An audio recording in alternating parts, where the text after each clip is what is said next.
أهلا بيكم. مصممون على إسقاط مرسي بصندوق الانتخابات. رسالة إلى الرئيس مرسي: مصر مش عزبة. هناك محاولات لحدوث اقتتال أهلي بين المعارضة والإخوان. أحداث المقطم جريمة يتحمل مسؤوليتها من حرضها وأعطى غطاء سياسيا. الكلام اللي فات ده، أو بمعنى أصح التصريحات دي وزيها كتير واللي بتتسم بالحدة والمباشرة، قالها ضيفي النهاردة فور وقوع أحداث معينة في البلد. ممكن تتفق مع ضيفي في بعض آراء وممكن تختلف معاه كتير، بس ما يتميز به ضيفي هو المباشرة والوضوح، أو زي ما بيسميها شبابنا النهاردة، ضيفي بيقول وش على طول. ضيفي وضيفكم النهاردة هو الدكتور عبد المنعم أبو الفتوح، المرشح الرئاسي السابق ومؤسس ورئيس حزب مصر القوية. دكتور عبد المنعم، أهلا بحضرتك. أهلا بيك يا أستاذ محمد. جاهز للأسئلة؟ متشكرين. أنا برنامج متابعه ما شاء الله، بالتوفيق إن شاء الله. الله يخليك الله يخليك. خليني أبدأ. النهاردة كان في بيان طلع من مجلس القضاء الأعلى موجه للمستشار النائب العام الحالي، انه يتقدم المستشار بطلب لمجلس القضاء ويعود للقضاء. وبيعتبر مجلس القضاء يعني انا لا مش عايز احلل بقى الخبر، بس عاوز اعرف من حضرتك هل دي بداية لانفراجة؟ وهذا البيان من المعني به بقراءته؟ يعني انا الحقيقة تابعت البرامج اللي صدر يمكن منذ وقت قليل جدا، والحقيقة أعظم ما في هذا البيان أنه بيحافظ على أعراف وأخلاقيات القضاء المصري اللي البعض بيحاول يشكك في هذه المؤسسة العريقة، أحد سلطات الدولة الهامة، رغم ما فيها في أجزاء منها من قصور، ما هياش مؤسسة من الملائكة، فيها قدر من الخلل والفساد قليل أقل من أماكن أخرى، لكن احنا كان توجهنا دائما وتوجهي أن دعوا مؤسسة القضاء تطهر نفسها بنفسها. لا يجوز لا للسلطة السياسية ولا التشريعية أن تتدخل في مؤسسة القضاء. والحقيقة التوجيه الراقي اللي المجلس الأعلى للقضاء، قضاة مصر الأشراف دول، بيوجهوا لزميل قاضي ليهم له تاريخ وله تقدير، هو السيد النائب العام الحالي، حتى يطلبوا منه أن يتصرف بهذه الطريقة الراقية. هذا الرقي في العلاقات بين القضاة بعضهم وبعض ده الذي يجعلني أصر وأؤكد مرة أخرى: دعوا القضاء يطهر نفسه بنفسه ويصلح نفسه بنفسه. طب مؤسسة الرئاسة معنية بمثل هذا البيان؟ لا، ليست معنية بمثل هذا البيان. وأنا من وقت طويل قلت إن مؤسسة الرئاسة أخطأت حينما تدخلت في القضاء بالإعلان الدستوري بتعيين نائب جديد، رغم أننا أيدنا أنها تذهب بالنائب العام القديم، وإحنا كنا نعتبره نائب النظام القديم عبد المجيد محمود، والكلام لا يسع لشرح يعني كيف كان أداؤه ضد المعارضة المصرية طول فترة حسني مبارك. لكن المسألة كانت يجب أن تتم بالطريقة التي يحترم فيها القضاء المصري، بأن يطلب من مجلس القضاء الأعلى، وده اللي حصل في الدستور الجديد الحقيقة، إن على مجلس القضاء الأعلى أن يرشح هو نائبا عاما ويصدر رئيس الجمهورية قرارا به. في الشائعات اللي بتقول هيرشح 3، لا، النص الدستوري كان في المسألة دي كان محترم ودقيق، وهو إن مجلس القضاء الأعلى هو الذي يرشح النائب العام ورئيس الجمهورية يصدر قرار به. مجلس القضاء أنا أتصور من البيان اللي طلعه النهارده بيبدأ يحل المشكلة بأنه يتوجه لزميله والسيادة المستشار النائب العام الحالي، ما له من تاريخ وله تقدير واحترام من زملائه القضاة وتاريخ يشهد له بالنزاهة، بيقول له يعني تعالى لمنصة القضاء اللي هي أعظم من أي مكان آخر.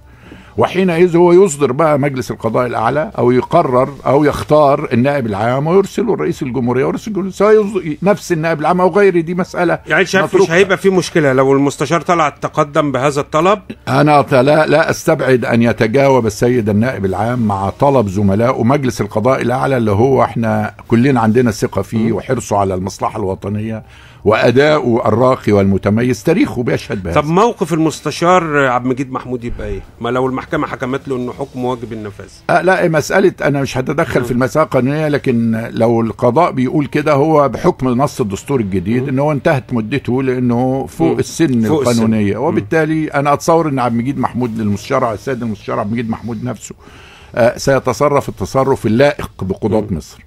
خليني اخد سؤال لحضرتك جاي لي على صفحة البرنامج على الفيسبوك. حضرتك سافرت مؤخرا لقطر، هل التقيت بأميرها؟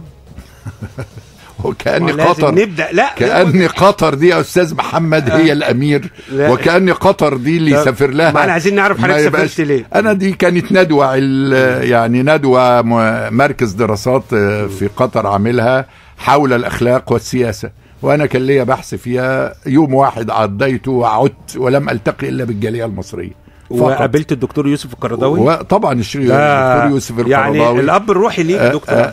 هو نفسه كان مشارك في نفس الندوه. الدكتور يوسف له تقدير لعندي طبعا. كعالم ازهري كبير عندي وعند كثير من المصريين والعرب والمسلمين يعني فقط، وبالتالي ليس محل يعني. طيب السؤال ده لما يجي لي من مستمعين ده معناه انه بيؤكد ان في قطاع كبير من المصريين عندهم تخوفات من كلمه قطر. عندك ليها تفسير؟ انا اتصور ان دي تخوفات مصنوعه ومهينة لمصر. يعني لما يوصل أحد البرامج الفكاهية الجميلة تقول قطر يا حبيبي، قطر يا حبيبي، قطر الغالي، وهي دي مسألة ساخرة يعني. لكن عيب يعني عيب يبقى بعض أطراف الإعلامية يا أستاذ محمد مصر، وتبقى قصة القضية بتاعتها قصة قطر. ودي مسألة على فكرة بادئة من قبل الثورة، من أيام نظام مبارك. وكأن نحن نقع في مصر الكبيرة، مصر ذات الحضارة، مصر العظيمة بأبنائها بإمكانياتها، داخلة في منافسة مع قطر. ده لا يقلل من قدر قطر، لكن ده يهين مصر. اللي يتكلم بالطريقة دي ويتحدث على الحقوا قطر بتعمل ايه، الحقوا قطر عاوزة ايه، الحقوا فلان سافر قطر، وكأن قطر أصبحت مركز الكون. أنا بتصور أن الشعب القطري نفسه والحكومة القطرية يعرفوا قدر أنفسهم جيدا جدا، وبتصرفوا على قدر أنفسهم وما بيخرجوش عن قدرهم. وده الحقيقة الناس اللي بتحترم نفسها. يعني قصدي أنت لا يقلقك كمصري أن تأتي دولة في حجم قطر تستثمر أيا كانت الاستثمارات تتردد بقى؟ ما هو احنا سواء في حجم قطر أو في حجم أمريكا إذا جاز المقارنة. أنا لا يقلقني أن أي دولة، أنا الذي يقلقني النظام المصري نفسه أن يسمح لأي طرف خارج مصر بأن يكون لي أي دور ليس إلا لمصلحة مصر. بس هو ده دور النظام المصري. لكن أن تأتي قطر تستثمر، تأتي السعودية، تأتي إيران، تأتي أمريكا، تأتي بريطانيا، مش فارق. فليأتي من يأتي الاستثمار في مصر بشريطة أن يكون حركته داخل مصر واستثماره داخل مصر فقط لمصلحة المصريين وليس لأي مصلحة أخرى. قريت التصريحات المتناثرة حول زيارة الدكتور مرسي للسودان والحديث عن عودة حلايب وشلاتين ليهم إزاي؟ برضك هذا حديث في استغلال لأوضاع لا غنى للسودان عن علاقتها بمصر ولا مصر علاقتها بالسودان. يعني وبالتالي اللي بيحاولوا دائما يفسدوا علاقات استراتيجية بيننا وبين بعض الدول الصديقة والمجاورة، ده خطر على مصر. فأما مسألة إن مرسي قال، إن الدكتور مرسي قال إن حالات تعود أو ما تعودش، هذه مسألة مشكلة موجودة بيننا وبين الإخوة الأشقاء في السودان من سنة 58. بس ما ينفعش رئيس جمهورية، لأنه وبالتالي لا يجوز لا لرئيس الجمهورية ولا لغيره إن يقول إن أنا هرجع وما برجعش. دي مسألة محتاجة ل إن إحنا نعود للمعاهدات الدولية ولا معاهدات الحدود ونعمل تحكيم دولي، والتحكيم الدولي يحل هذه المسألة ببساطة، وهو ده اللي كان يجب أن يتخذ من بدري. يعني الدكتور عبد المنعم الفتوح رئيس حزب مصر القوية يرفض طبعا ان اي مسؤول على قامته بقى في موقف زي ده او اي سلطه او اي سلطه انها تعطي مثل هذا التصريح. طبعا هو لم يحدث، ونفت رئاسه الجمهوريه انها قالت هذا. رئاسه الجمهوريه نفت، يعني هي حتى لا نحمل الرجل اكثر ما نفوا، قالوا لم يحدث ان احنا. ما مشكله النفي يا دكتور عبد المنعم، يطلع الكلام وبيبقى مسجل وبعدين يتم النفي. مش بتكلم على مقام الرئاسه. يعني خلينا ناخدك للتصريحات الاخيره. قاده محسوبين على جماعه الاخوان المسلمين مطلعين تصريحات تنال فعلا من هيبه المؤسسه العسكريه، وبعدين يطلع النفي. طب هذا عبث. يعني ما تثبتوا على كلمه. قصدي اقول بقى، ما هو يعني ما هو على الجانب الاخر اولا ده مساله غير اخلاقيه، ان ناس تقول كلام ويكون كلام صحيح وقالته وترجع تنفي، هذا اسلوب غير اخلاقي. ده مسجل صوت وصوره بغض النظر عن الطرف ده. لكن على الطرف الاخر احنا ما ننساش ان الماس ميديا دلوقتي واتساعها الرهيب اصبح وسيله من وسائل بس الاكاذيب علينا. عشان يعني هل كل ما يقال يا دكتور عبد المنعم برضه في الاعلام اكاذيب؟ لا ما حدش يقول كده، بس بيقول اصبح وسيله بس اكاذيب وبس تصريحات منسوبه لبعض الاشخاص، ليس امامه الا ان ينفي. عندك تفسير ليه القوات المسلحه ما بتاخدش دور تجاه اللي بينالوا من هيبتها؟ انا متصور ان ده اصلا مش واجب القوات المسلحه انها تفعل هذا. لا، كان اللي بيجيب سيره المؤسسه العسكريه واجب الذي يسيء للمؤسسه العسكريه ده واجب السلطه القضائيه ان تدافع عنها، ليس المؤسسه العسكريه. السلطه القضائيه طبعا مش النائب العام العسكري. لا يجوز بحال من الاحوال ان تتحول المؤسسه العسكريه دوله داخل الدوله. نحن جميعا كمصريين وتوجه مصر حمايه المؤسسه العسكريه واحترامها والحفاظ عليها، وبالتالي يخرج عن هذا يجب ان السلطه القضائيه هي التي تقوم. هنتوقف قليلا، نطلع بس لأذان العصر ونعود مرة أخرى مع ضيفي الكريم الدكتور عبد المنعم الفتوح. قبل الفاصل كنا واخدين ضيفنا الدكتور عبد المنعم الفتوح في أسئلة هادية كده تسخين. خلينا نخش بقى على أسئلة من خارج المقرر. أول سؤال دكتور عبد المنعم الفتوح، امبارح صحيفة التحرير كانت نشرة صفحة كاملة وبترى فيها التحليل إن دكتور عبد المنعم أبو الفتوح قد يكون هو فرس الرهان القادم لو أجريت انتخابات رئاسية، وإنك هتكون مدعوم من أمريكا وقطر هتدعمك أيضا. وده كان السؤال، أنت بتروح قطر وقبل كده رحت أمريكا أثناء الحملة الانتخابية، تعليقك؟ أولا اللي بيقول مثل هذه التحليلات بيهين الشعب المصري ويهين الثورة المصرية في إنه يتصور إن ما زالت أمريكا هي التي تحدد من يكون رئيس مصر. هذه إهانة للثورة، والناس الذين ما زالوا يعيشوا في جلباب أمريكا عليهم أن يخرجوا منه.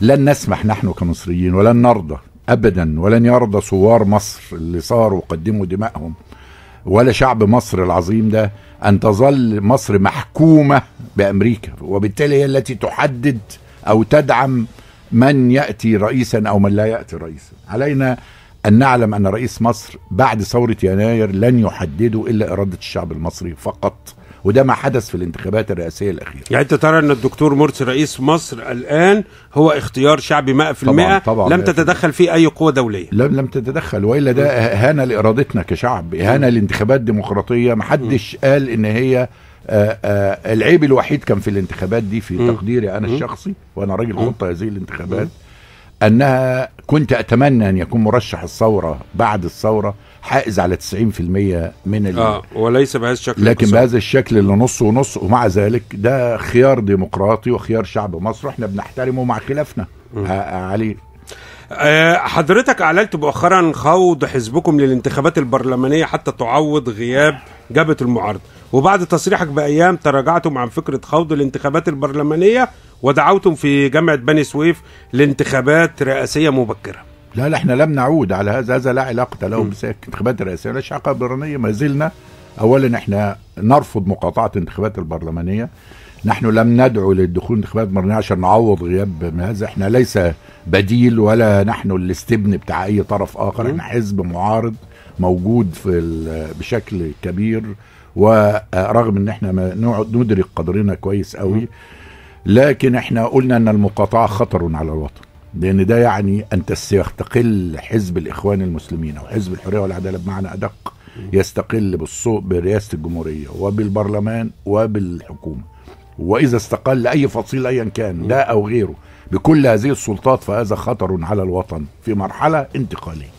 وبالتالي انا دعوت كل احزاب المعارضة ان تدخل، بل عقدنا اجتماع في حزبنا دعونا ليه اطراف من المقاطعين ومن غير المقاطعين من اجل ان ندخل نحن كمعارضة مصرية بشكل قوي حتى نحرم حزب الحرية والعدالة من ان يحوز على الاغلبية. واحنا منافستنا معاه دائما يجب ان تكون مع الصندوق، ولا نهرب من الصندوق ابدا، ويبقى عندنا ثقة في انفسنا اننا نستطيع ان نحقق اغلبية كمعارضة مصرية. طب ينفع بعد 9 شهور من حكم رئيس مدني منتخب زي الدكتور مرسي تطالب بانتخابات رئاسية مبكرة؟ ينفع ان يطالب بانتخابات رئاسية مبكرة، لان ده الطريق الديمقراطي للبديل للفوضى او بديل لانقلاب عسكري. طب مش تدي الرئيس الدولة فرصته؟ ما انا احنا اصل للاسف احنا قلنا اذا استمرت الاوضاع بهذا التردي وضعف الاداء اللي موجود حتى الان، فالافضل لمصلحة الوطن ان يدعو رئيس الدولة نفسه. اصل الناس بتفرض انتخابات مبكرة دي بديل عن الفوضى وعن الثورة وعن الحرب اهلية وعن انقلاب عسكري. فان يدعو الرئيس نفسه اذا وجد نفسه مستمر في عدم القدرة على الادارة، وانا ارى ان الحالة دي بدأت الان، وده انا ما قلتش يدعو بكره او غدا، يدعو حينما تستمر. وده الكلام ده نفسه اللي قاله المستشار احمد مكي من يومين وزير العدل، قال اذا استمر الاداء بهذه الصوره فانا لا استبعد ان يدعو الرئيس مرسي نفسه انتخابات رئاسيه مبكره. دي مش بدعه، بس كان تعليق قيادات الاخوان على كلامك يعني هستخدم التعبير اللي اتقال ان دي تخاريف. يعني البذاءات والاساءات دي لا رد لي عليها. لكن هذا حدث في دولة كبيرة زي فرنسا، ان الرئيس دي جول حينما وجد نفسه غير قادر على إدارة المسائل، قد يكون السبب من شخص الرئيس نفسه، قد يكون السبب من المعارضة، قد يكون السبب من البيئة اللي حواليه، من المؤسسات. فحفاظ على الوطن واستقراره، اختيار طريق ديمقراطي لحل الأزمة، هو أن يدعو انتخابات مبكرة بنفسه، هو الذي يدعو. إذا دعا عبد المنعم الفتوح هيرشح نفسه؟ هذه مسألة أنا أعلنت الحقيقة رغبتي الصادقة من أول يوم أنني نريد في حزب مصر القوية أن الناس الستينات واللي طالع يكفوا عن ترشيح أنفسهم، وإن إحنا علينا أن نبحث عن مرشحين 40 50 يدخل يقود مصر الأجيال الجديدة بقى التي يجب أنها تقوم بواجبها وتقوم بدورها، ونكون نحن في خدمة الوطن، لن نغيب عن خدمة الوطن أيا كانت. دكتور عبد المنعم الفتوح في تصريح لينا في برنامجنا مصر في ساعة بيقول إنه لو جرت الدعوة لإجراء انتخابات رئاسية مبكرة فهو لن يرشح نفسه، وفي مقابل أن يعطي الفرصة للشباب. خليني ارجع لوزير العدل اللي حضرتك كنت بتستشهد بعض اقواله. كان ليه تصريح طلعه امبارح ان جماعه الاخوان المسلمين هي الفصيل المدني الوحيد القادر على حكم مصر الان، مضيفا لا اجد في المعارضه اي جماعه محدده لديها القدره على اداره البلاد في الوقت الراهن بالرغم من عدم انتسابي للاخوان. تعليقك؟ انا اختلف مع سياده المستشار احمد مكي على هذا، لانه لا اظن ان الرئيس اوباما حينما انتخب مثلا حكم امريكا كان عنده تنظيم اسمه تنظيم الاخوان الامريكيين ولا غيره. الكلام ان يقول ان دي ثانيا المستشار احمد مكي يدرك ان انا وجهه نظري ان جماعه الاخوان المسلمين ليست حزبا سياسيا، وانها اكبر خطيئه ارتكبتها القياده الحاليه للاخوان ودار حال الاخوان، انها زجت بهذه الجماعه واهانت تاريخها ونضالها المشرف لمصر. لا شك ان تاريخ هذه المؤسسه مشرف لمصر، اهانته ومرغته في الوحل والطين حينما زجت به في معترك السياسة والحزبية، وبالتالي لا محل لها أصلا من المنافسة. عليها أن تعود جماعة الإخوان لوظيفتها العظيمة والجليلة اللي بنحترمها ونقدرها كلنا في الدعوة والتربية، وتبعد عن المنافسة السياسية. أما أفرادها فلهم أن ينافسوا من خلال دخولهم في أحزاب أو عمل أحزاب بعيدا عن جماعة الإخوان المسلمين. وبالتالي أن المستشار أحمد مكي يقول أن هي الجماعة الوحيدة كأنه المستشار، وأنا لا أظن أن سيادة المستشار أحمد مكي لأنه أفكاره قريبة من أفكاري، مقتنع بخلط الحزبي أو السياسي بالدعوي، وجعل جماعة الإخوان المسلمين تقوم وهي لم تقنن حتى نفسها حتى الآن هذه الواجبات، يعني واجب الحزبي، واجب الدعوي، واجب التربوي، واجب الخيري. بس هي قالت أنا تقدمت وحصلت على تصريح أو ترخيص بأن أنا أكون جمعية. هي عملت كده، مجموعة منها فعلت هذا، لكن المؤسف أن الجماعة كما هي لم تقنن وضعها حتى الآن. مجموعة راحوا عملوا جمعية اسمها جمعية الإخوان المسلمين، لكن هل أصبحت وضع الإخوان مقنن؟ ليس مقنن حتى الآن. هل أصبح الدكتور محمد بديع رئيس جمعية الإخوان المسلمين؟ لا. وهل أصبح هناك حساب للإخوان المسلمين موجود؟ هل كل الفروع دي أصبحت تتبع للجمعية التي سجلت؟ وإذا كانت لماذا لم تسجل باسم الدكتور بديع نفسه؟ عندك تفسير؟ عندي تفسير ان يعني الاداره الحاليه سابق بالجماعه، حتى يعني لا ندخل في مثل هذا الحوار المتكرر، ان الاداره الحاليه لجماعه الاخوان لا تريد ولا عندها في ثقافتها احترام القانون ولا الخضوع له. لا. لكن الضغط الشعبي او الشارع ما يجبرهاش على انها تعمل ده في يوم من الايام؟ هو المفروض مش الضغط الشعبي، المفروض رئيس الدوله والسلطه التنفيذيه لا تسمح لا للاخوان ولا لغير الاخوان ولا لاي فصيل أن يكون بعد ثورة يناير أن يعمل خارج القانون. ودي مسؤولية الدكتور محمد مرسي، ليس تجاه جماعة الإخوان، تجاه كل الذين يعملون في الساحة. هناك مؤسسات كثيرة تعمل في الساحة الآن خارج إطار القانون، وأنا سبق وأن دعوت حتى الإخوة في الكنيسة المصرية، وكذلك دعوت الإخوة في 6 إبريل وغيرها من الحركات الوطنية اللي أصبحت تنظيم دائم وليس تنظيم عامر، بأن تقنن وضعها. لأن كان هناك عذر قبل الثورة أن أجهزة الأمن بتتدخل في العمل، وبالتالي الناس كانت تبتعد عن تقنين وضعها، لأن القانون كان لعبة في يد السلطة. أما بعد الثورة فعلينا جميعا نحترم القانون إلى أن نغيره، حتى لو كان القانون ده نراه غير سليم، نراه لا يعطي الحقوق لأصحابها، علينا أن نحترمه حتى نقننه. وده اللي بنحافظ عليه في مشروعنا مصر القوية. خطورة عدم تقنين حق جماعة كبيرة زي جماعة الإخوان المسلمين لوضعها القانوني إيه على مصر؟ خطورته كبيرة جدا، مش الإخوان وغيره. العمل خارج القانون يعتبر جريمة في حد ذاته، فأن تكون الجريمة مزمنة ومستمرة تحت سمع وبصر السيد النائب العام والسلطة التنفيذية، فهم يشاركون في هذه الجريمة. وأنا لا أقول هذا الكلام فقط فيما يخص الإخوان، يخص الإخوان، يخص الحركات، كل الحركات الوطنية، وأنا لا أشكك في وطنية أي حركة سواء الإخوان أو غير الإخوان، لكن أنا لا يمكن أرضى ولا أوافق ولا يجوز للسلطة التنفيذية ولا السيد النائب العام أن يسمح لأي حركات دائمة ومنظمة أن سواء اجتماعية أو سياسية أن تعمل خارج إطار القانون. وده ما حرصنا عليه في مشروعنا مصر القوية، إن إحنا على المستوى السياسي بنعمل في إطار القانون بعمل حزب، على المستوى الاجتماعي والتنموي بنعمل داخل إطار القانون بجمعية مصر المحروسة، على المستوى الحركة الطلابية بنعمل خارج إطار القانون الشباب مؤسسة مصر القوية مسجلة في الشؤون الاجتماعية. وإحنا حريصين على مسألة القانون 100% حتى نستطيع أن نوفر الشفافية والوضوح والمحاسبية. في غياب القانون أي مؤسسة تعمل خارج إطار القانون يغيب عنها الشفافية والمحاسبية والمعلوماتية. ليه حضرتك ما انضمتش لجبهة الإنقاذ؟ أنا أعلنا إن إحنا جبهة الإنقاذ حينما تشكلت للأسف الشديد استعانت بأحزاب الفلول وده احزاب الفلول، بعض احزاب الفلول وبعض شخصيات الفلول، واحنا الحقيقه ده اللي قلناه لهم في اخواننا، لكن احنا متواصلين مع الاحزاب البعيده عن الفلول داخل الجبهه، بنتعاون معاه، بنلتقي معاه، بنتحاور سويا، لكن احنا مش وارد ان احنا نكون جزء من جبهه الانقاذ. ايه ازمه مصر النهارده؟ الحقيقه ازمه مصر النهارده في طرفين، طرف في السلطه اداؤه ضعيف وأداؤه متردي، وطرف في المعارضة جزء من المعارضة أدائها لا يقدم البديل، ما عندوش ثقة في نفسه إنه يطرح نفسه بديل، وكأننا سنعيش مرة أخرى ما كان قبل ثورة يناير، إن اللي في السلطة اللي هو مبارك ورجالته سيظلوا في السلطة على طول، وإن اللي في المعارضة وهم كذا وكذا وكذا سيصلوا في المعارضة على طول. إحنا المعادلة دي يجب أن ننسفها بعد الثورة، إن من هو في السلطة قابل للانتخابات اللي جاية أن يكون هو في المعارضة والمعارضة في السلطة، وهو لا ديمقراطية بدون تداول سلطة، ولا تداول سلطة بدون أحزاب قوية واثقة في نفسها. على الأحزاب، وده ما قلته لإخواننا في الأحزاب الجديدة، منهم من هو في جبهة الإنقاذ ومنهم من خوارج جبهة الإنقاذ، فلنذهب نحن كمعارضة جديدة لسه بادئين صحيح لنبني أحزابنا ونتواصل مع ناسنا وأهلنا وشعبنا في القرى وفي النجوع وفي المصانع وفي الجامعات وفي مؤسسات الشباب عشان نبني أحزابنا.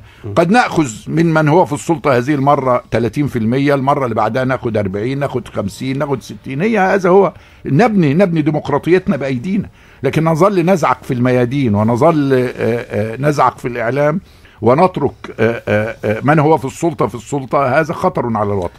هذكر حضراتكم بتليفون البرنامج، كلموني من اي تليفون محمول على 26 59، ابعتوا رسائلكم على 92 17 6، وضيفي في الاستوديو الدكتور عبد المنعم ابو الفتوح.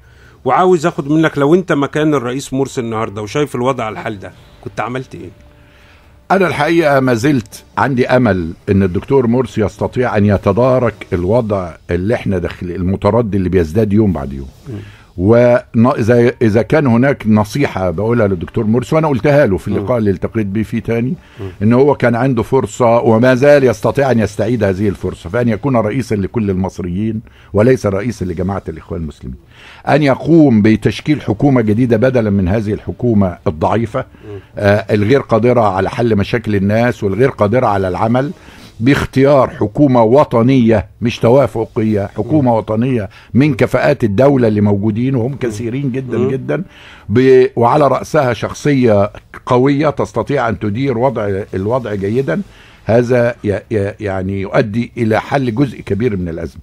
أن يفعل المبادرة التي قدمتها له وأرسل إلي يوافق عليها، وهي اللجنة الخماسية التي تساعد الرئيس مرسي في حل الأزمات. تقترب الرئيس مرسي من هذه اللجنة الخماسية اللي بتمثل رموز للمعارضة المصرية ورموز لحزب السلطة نفسه، وتكون معاه كلجنة مساعدة لرئيس الدولة، مش تفرض عليه حاجة. المبادرة اللي طرحنا فيها لجنة خماسية مشكلة من خيرت الشاطر وسعد الكتاتني والبرادعي وحمدين والعبد الفقير. هذه اللجنة الخماسية تبقى لجنة إدارة أزمة، تبقى مع الرئيس وجنبه تساعده ودون أن يكون لها أي صفة رسمية، مش أكتر من أن الرئيس يصارحهم ويعرض عليهم أسباب الأوضاع اللي بنمر بيها والأزمة اللي بنمر بيها ويسمع إلى آرائهم. وهؤلاء أنفسهم الخمسة الأطراف الفاعلة على الأرض، بدال ما بيضربوا بعض تحت الحزام الطرفين دول اللي عملوا لنا انقسام في المجتمع، يجلسوا مع بعض ويتحاوروا على أين مصلحة الوطن في وجود الرئيس ووجود العبد الفقير اللي هو مش طرف في هذا الاستقطاب الموجود.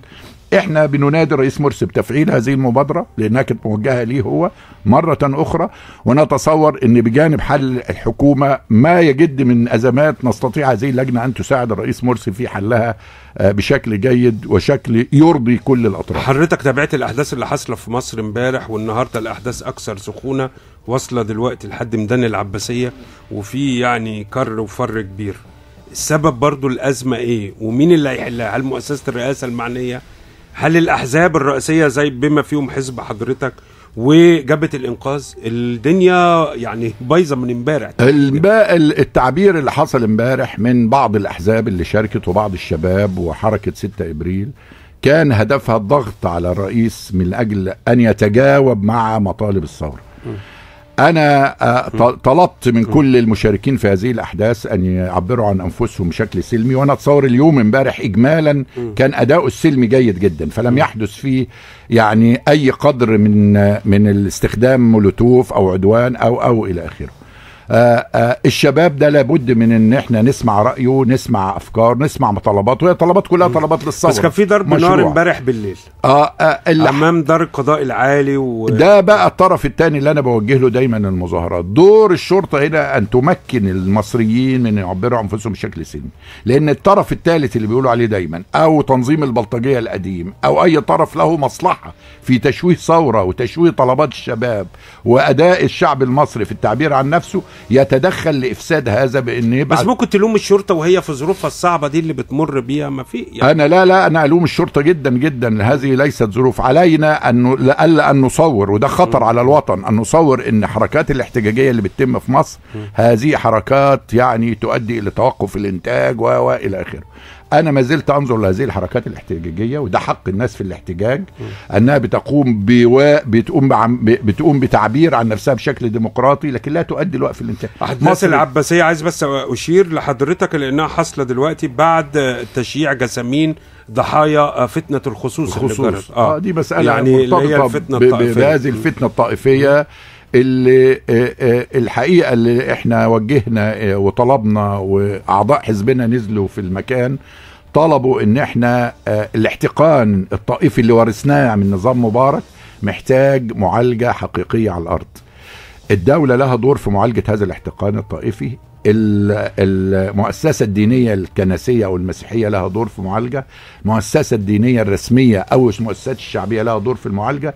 ان احنا ما كان يلعب به النظام القديم بتاع مبارك وجهاز أمنه على الفتنة الطائفية وإثارتها لإضعاف المجتمع، يجب أن يعود الجميع ويعود الإخوة المسيحيين إلى حضن الوطن وإلى الجماعة الوطنية يمارسوا أدائهم. بس إزاي وهم حاسين بالقلق؟